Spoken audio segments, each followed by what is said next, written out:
pro zuala hun min man sak se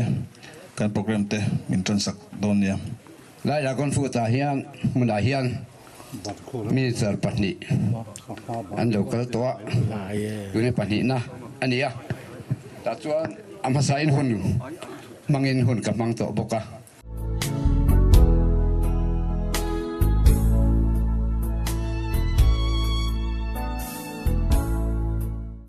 pulal dong sarkar aloding chuaka heng lai kan ngai tu hian mere thei ta ta na kun na thok tu ta na am thana tur tang kong tin reng in ma minan sial saka veidi ha kan na tam tak te po kan dam pha mai o monge tiri ru keima a oma zeng kum som thum le kum riat nan la kuma muto po in damna alo chang angkhan voini hun rei tak mere thei tenกันตั้งกฎสู่อมเวดาโลโมตีอินเทปตอปินมากันนันละทีนอันนี้อามาเราสู่กันไปดนนะที่ส่วนตัวไม่อันนี้ทีนะมีเรื่องที่จะมินดอมสู่อันตุ้มแรงโลนี่จะปนกระเรียช่วงนุนกันไงตัวส่วนวันเดียเจ็ดปีมสุรคาร์ปุลาดูมาไก่รวยเต้นมีเรื่องที่จะมินตุงนุงังตีตะโปกระริงจุ่มนี่รัวส่วนนี้ดราก้อนฟูดสายที่เวลาเมื่อไหร่ยันจาบายันอินสมรุกบอร์เวลกันออกมาจังหวะที่พอจวดอโลกัลตอนที่พอขันที่ไม่เดียงกติริรัวเก็บไปส่วนไม่เราช่วยมีดูสักไม่หมุนหนังมีนันกัลจิตตาอันนี้อาจจะพอเฮียนกันฉันนัตุกงตินเร่งเงินอันนี้เฮียนนามินทอสักโดนอันนี้ติดพอกันใช้สุนทรมาลงองค์กติกุไม่วันกับประเทศทุกเสียนเตกันจะตอนเดินปันบัลมีสองสักโลเซประเทศไม่กูนังลัลปากันประเทศกันป้าดูตักมินมังไอตูกันรำกันนำมินหูอินมินเรียเรศนาโบยะลุงไงนั่นแหละมังอันละเต็นมินตากบุกฟูทีนจุมีนี่รัวส่วนลัลปากันประเทศจุงนงเบอร์เขาเวทีลัลปานังมารำอโลนี่นังมาริงตัวเต็นดิกตักเลฟิลตักมาทาร์จุงกันนุนเลกันไงตัวนะกันมานะรำเสียมทัตุรตาลายยังเกี่ยวบันนี่ตีเรียเกี่ยมานี่ลำนุนเงี้ยปอเสียมทารกันนี่อภัยหมดเลยยังกระเรียกันผู้เฮียนดิกนัดเตเรียนนมนัดเตบิดทำจากเต็นโลเซชินต่อมาเสียอันนี้นางตาหลังช่วงเทโลกันนี่โฟร์10 ไลน์ตัวนู้นชวนที่น้องตะกินอเมซอนนังมันนายทอสักสักเลี้ยวตัวนี้ตีกรีนเฮดาลมถูกกระเซียวันนี้กันหุ่นกันนุ่นที่นังมันมินนี่สักละหาสันเลบวยนัดทิ้งเทละกันนังมันมินเวงละกันลานนุ่นเฮียนลุงรวมนัดลางถ้าสกตัวจะพอละป่ากันหนากันถอดนักกองตินเร่งจากนั้นเอกเสียนชาเนนโลจิงตากเกมาดีแล้วนุ่นพอกันบัวใส่ถัดเตนานชราวักันนุ่นกองมินกายรวยทุตกามินเซนติจัตุรินรูปอินเลยจอยมวยในตานี่เสียงกินิตาตักซาเลชราว่ามาสมนะกันไปสวมิกันดีเลยอาเมน For India, kan Chief Minister zom takte, kan Advisor to CM zom takte le bidang official tele, society member te, kan media lam te, hetilai muna lam lian dungzao, Tenzol Dragon Fruit Growers and Marketing Society muna, helai mun latak kong chawak lawa ten ron kalawangin kan loma, masain lom to kan soy masani se, report kapek tak mahianin introduction ne masak chain kasya helai huna hianin kumsang ni le som ni le pakhata tangkhan bulkan lauchana helai ram hi Tenzol veng tharam ania anni in phal takin ti hian helai mun hi society ta nan lo pe ramwa en chop kong te po ti kwak chop vek ania ram hnuai tu mal kalpo lo na ram khang tiang kha ani avin nia chuan ti hian mu tla ke lo om veta sang ni som ni pakata chang khan OB te nein executive committee te nein kan local chowa tun kum sang ni le som ni le pathum som ni pani chu som ni pathum OB te hi introduction kan nei photanga masaberin kan chairman hi tlangwal silrin thanga loading se utilo bengang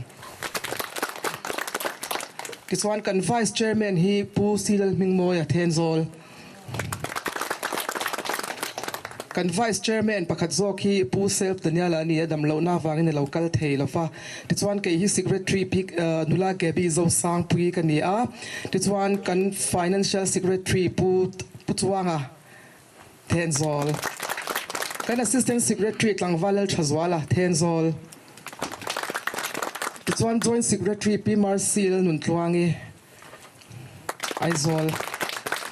tin then zol lampanga kan joint secretary tho kan puthang pidakha he khovel min lo chwa san to ni kuma khan lo boral to chuanin poimo ber ta singa mi sum vong tu ka theng hila moi lo ti ka theng hil lova kan treasurer pusi van le shwaya aizol khang te kha ani ba ka executive committee member hi kan vain mi som pali kan om boka awma ngang te kha thut mun in ding te ang tuna em member te kha yang khan OP tele committee member te nen khan helai lamlian dunga hian ma kan lo la ve a ti chuan kum sang ni le som ni pakhata bul kan chan kan ti to kha khata khan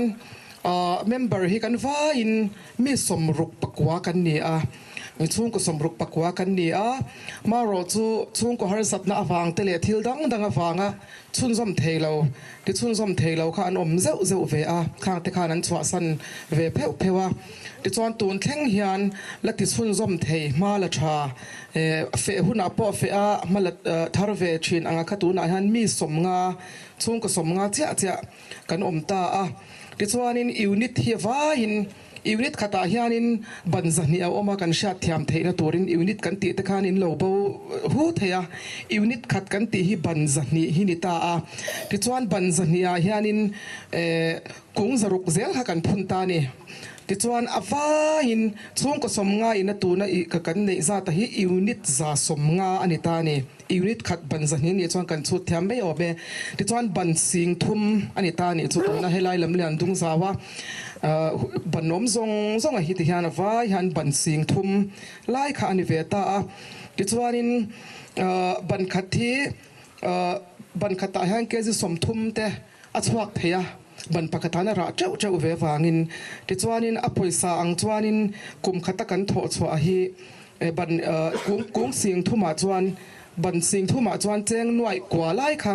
ani theya ti chuan a poisa kan chu chuan kum khat chungin nuai za thum ve lai kan thok chuak thei kan mu chuak thei ti na ni chu ti chuanin tuna hian kan zinga hianin kan market lampanga min ron support tu tur MOU kan lo signa local soda private limited ten hian tuna han MOU kan signa anni hian kumin kum sang ni som ni pali tanga kan harvest hi farm ge ta cheng za som ngai nan ron lei zar zar don ni kuti beng te ang alo me me a thar chuak hi thar chuak tam mai la a shal na om lo han kan boy thina ma se foi nian ma ni pon local thapan ni ha min lei sak thien do na tin min fil tu department pani horticulture department le agriculture department han min duat ma voini a helai lamlian dung zawa hian horti hian ne takamin en kol mei ba ka beneficiary te kan ma mo sang adam doite lei tha te dragon fruit kan lo na tur secretary kan ti aman rat kim hi min ron pe a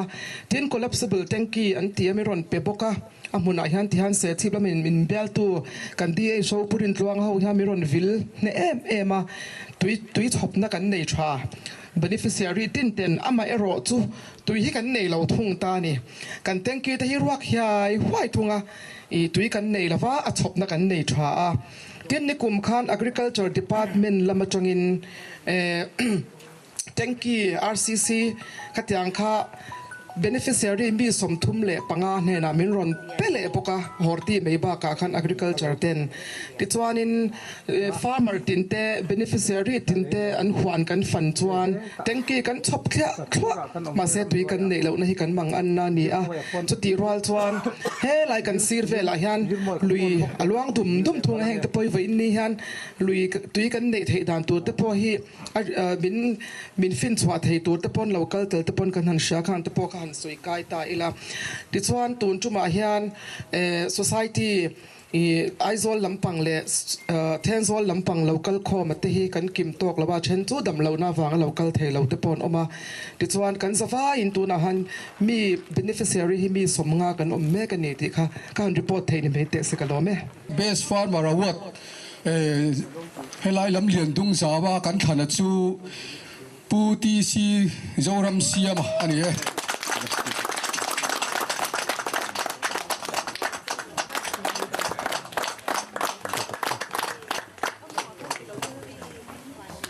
Adon le chuan Best Harvest Award pi gapi zo sang puin adong ani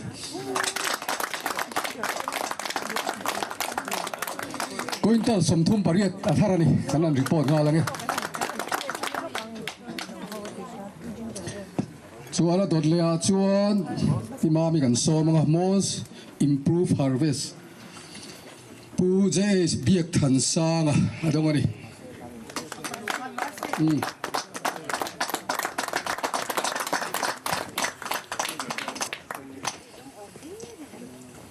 tuna local soda private limited te thu toy te soi turin ngan so mange cái này ang meu thu soi tu ra CM bulate min so ma wang hang kan lom em ma cái này hi kan farming chu tuibon private limited ania company in register kan nia heta Mizorama farm nei ve in kan manufacturing unit hi industrial growth center luangmwa la hian kan oma kum ni vel zen zon lai chu product hi kan nei ve to ser trok pe hi chu Mizorama ke ma ni chau hi ning ka sha la khom tu om hi anom ve na em chu midangin atroi me ya anti kha kan la khoma kan le saka cash crop pakhat kan siam sak ve ni chu Mizorama hian hi cái ni farm chuan nuam kan ti ve em mi tan su ma lo chan theinang khan ani ve tu na hian kan han in soi thei deuh hle kanga I confirm valuation hi 10 CR 10 crores like kan ni ve to chu mi mang chuan fundraising kan ti ve private investors atangin chu wang chanin dragon fruit te po hwai takin kan ron lengam ve ni ke ni chuan Mizoram product ang khan kan shal chwa ka chu tu na po funding kan don kha south southern market titura funding dong kan ni ve south kan market kan shalanga chuanin kan branding hi ti chhozel turin kan in base ya pathian khongai na zara kan hloting in kan in ringa chan chu confirm hi kan tumru ve ni mi kan tam shan lawa ma ro chu headline thalaya sales le marketing that de wa kan tia kan shal chwa thei kha chuan I namdang te tho pui zelin marketing hi ti zel kan tumani kan product po hi tun han bur khat zania anni tan chon phai tan chon cheng za kha chu I Mizoram kan han soi kha chuan thil pristine le I natural lutu khan min nga ya ni chu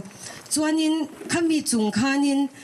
I kan han market ka chon cheng za kha I tuna Himalayan water te po cheng zai nan le nga mani chu wang chan anni tang khanin value addition product Mizoram ti kha chu apoyan ti lo ni chu wang chuanin hei kan CM te po an om kan han soi du na chan chu kan environment hi kan protect chata pristine de wa kan state hi kan market thiam hi apoi moin ka sha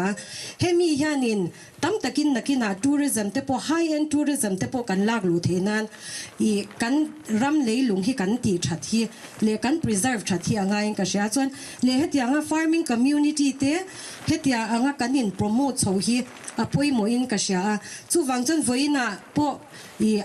nang ni chuan in lom lu tuka hetia anga khar chhong thei tur om kha ama ro chu nakina po an ron le chhong chhozelang ke ni ang hi min du sakzel turing ka du cheu ni achan chu Mizoram product I market tu kan ni ve chu wang chanin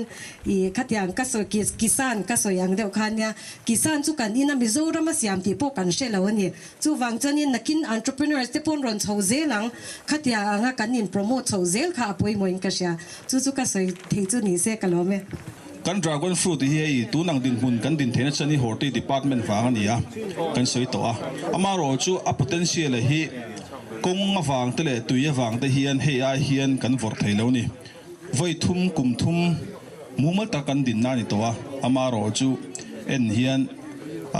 fu lai phe chon kong hi atlang me ulo ania chu wang jo helai kong siam tuite that chuan tho ho thein khilaya khian ol sam te gan phur chhonga kan process anga then zo la tanga Tenzol kho chu nga mo tenzol veng thara te mo khoya po hian VC na ram min pek na te electric car on lu khar nga lem lo khita electric om na huna kan phur chho mai nga nakina kan tum chu ni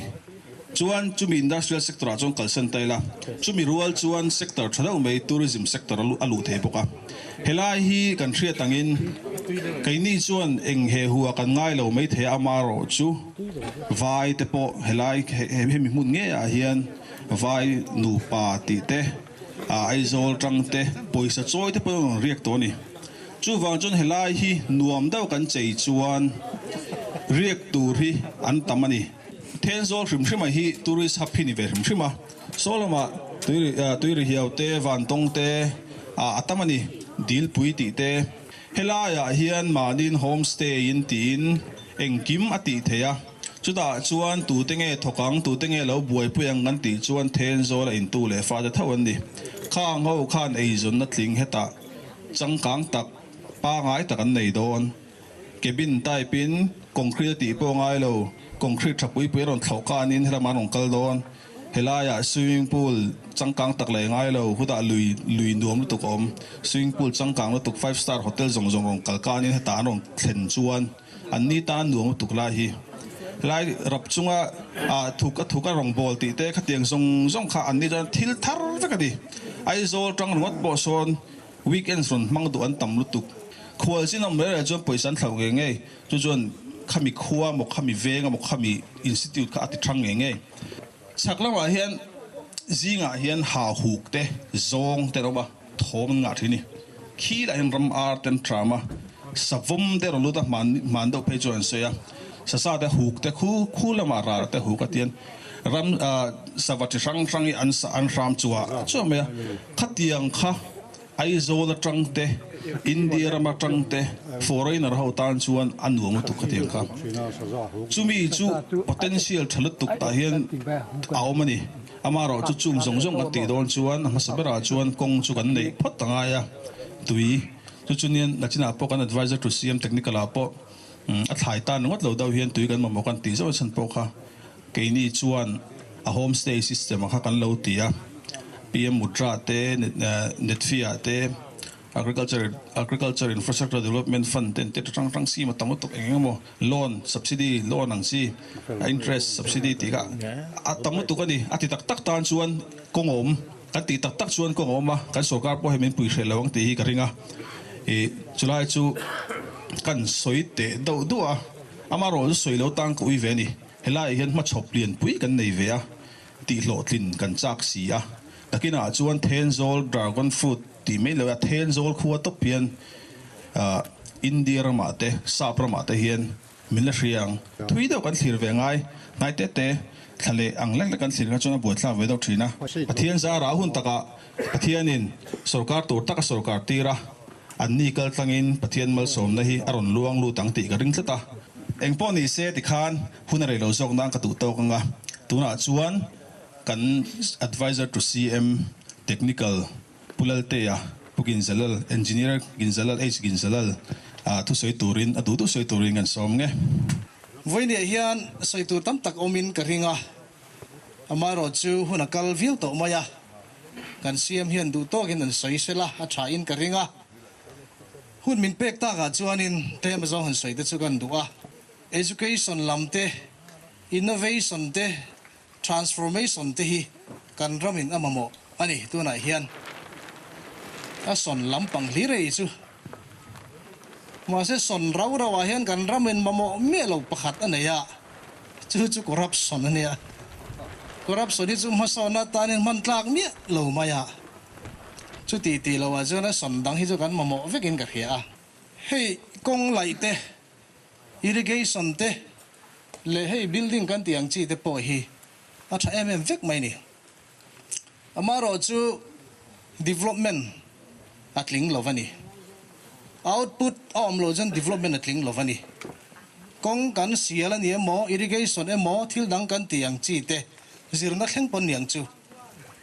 output anei lo chuan chu economy a hian omje nei chuang lo a poi mo lo ka ti mi lo hei thil tam tak kan ti thin Mizoram dung le wanga na thokin kakal kwal na sa ani survey ten aminga engineer ten ni ta ka chuan kan kual na sa ni ram nuai kan an lu ta thir len te kan hule ringot boga changin kong lian tak tak te lo in la ya teres te lo om dei doi mai ni mun chen khata khatiang kha ni ya kha khan output anei lo chuan development atling lo kong irrigation fencing ani mo teres kan lai ni pon chu om je dik taka chuanin a potential ti pun na mai ni potential kan neya output anei le si lo chuan economy hian om je nei lo sum waste na mai ani chuwangin hei atakin kan mu a in kong te in mang tangkai ti chiang reng maya hei dragon fruit a po khati khop khan e production te po lo nei to a kha output chu ni a hei kan ram ma mo chu ni chuwangin kan thil ti piang mai hian ra chua anei tur ani a employment a generate tur ani a chu he sarkar hianin amhalak tum dan ani a chuwangin thalai te hen ron chan hi poimo khobin ka hi a voinia in malak na kan mu hian a phurom ka ti khop maya hei ni chin khan kan siam zam tak nen hulai lui dung te po kan zu clear tha a e tui pam dan tu te hanan soi ho ani a in va nei viau mai the ni amaro chu gravity lak thei zela hi a poimo a kha environment friendly ber a zo kana e maintenance cost hi aniama om lo tlu kani ya gravity te pe chu ni ya khatia gravity kan ti thlen thei lo chin chia hianin ni jung mang ten kan ti lenga chu kal dan tu tha ani in ka ri a chawangin kan pu hovin thei to kan chu anga a data kha department lam hian min pe sela rem changa ke ni pon kan lo design ve anga chetiang chuanin ro mana kan siam tlang don nia ti chuan hei e karil ruwa pakhat lo lang chu kan bible in eng tinge ti kan ti chuanin tlang pong te ron niam mani anga tia a khuar lai te hi chun pon ani anga ti te tin kongkol te hi ti ngi la ni anga ti te a bum bo lai te hi e chul mam ani anga ti te a soi ni hi nge ni ngo om sia soi fia theidan tam takomin ka ringa hei hian ka riru la khop mai om je ne ka hiat chu thilung lama in bo sa hi fa poimo em o ti hi ka ngai tu na ani ya kan thilung hi kan bible hian ti ngil hi a soi war khop maya har sanna kan na yangang chit pathian ring chunga kan approach na hi poimo khop bin ka ringa chuwangin thilung lama hian ma son na lo thleng tur hian kan in bo sa hi fa poimo em ti hi ka riru alanda na ni a kan ram hi development a hian kan in ready em ti la hi ka zona ni development a hian kan in ready tak em voin hian ka soidu chu ni chaka soi ma sak ber chu hi ni a corruption hi kan ram mel ma number 1 ani a hei corruption han ti hian a sarkar lam ringo thi kan ngai to ni mai thei ani mi lo ania a mi pui lam te po hi kan in en chian ngai chuwangin kan thilungi a corrupt phot chuan development e thleng thei lo wani ni china zol ni side an soi lok an khan thilung lam hi kan ready angai kan thilung hi dik angai chuwangin kan siam re mangai a pong ani jon kan ti hia mangai anga a khuar ani jon kan chun pon ngai ni chu tianga kan ti ma chuan heram hian ma son nei mulawang ti hi ngai dan ni top mai ni farmer kan ni emo e entrepreneur kan ni emo kan ril ru hi dik ma sak chuan heram a hian ma son na alo thlengang chuwangin heram in amamo chu corruption ani lova innovation ani ya transformation amamo ani chu tiang om tu chuan kan thil lung hi kan buat sai lok angai ani kan riru su khek dan hi kan buat sai lok angai ni adik angai ni chu chuan in development amin choi lu don ani ti hi kan sei duwa chuwangin he sarkar kan be sei dan po hi dik angai ni diglo lutoka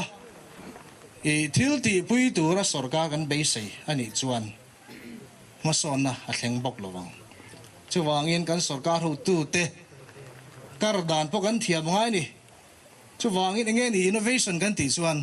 hei tu na po thil thar kan ti chuaka tun ma kan ei zon dan chu shifting cultivation tlang ram lo nei ania mun khat lo kan nei a kum le kan son le a khatiang khan khatianga kal lo khanin he tiang hian permanent farming in thil kan ti don ani a he innovation chu ani chu wang in irrigation te po kan ti selang kong te po tha tok lovani kan ramin a momo chu innovation ani hei kong te po hi ka ena a tha ka ti tok che lova ke chuan hi kong te po hi azal turani kong sa kan tiam je chu hi kong a oi hianin tui hok hi ana big maya chu chuanin tui hi alo chak khop maya hei central kan ministry pakhat peizo zal sakti nia tui force tui tha chak na seina ni ya tui hianin chak na lo pai tam khop maya kong a ti che mai ni side drain mu mal box si lo nen chu wangin kan kong sial te hi chal khat bak adai ngai lo vani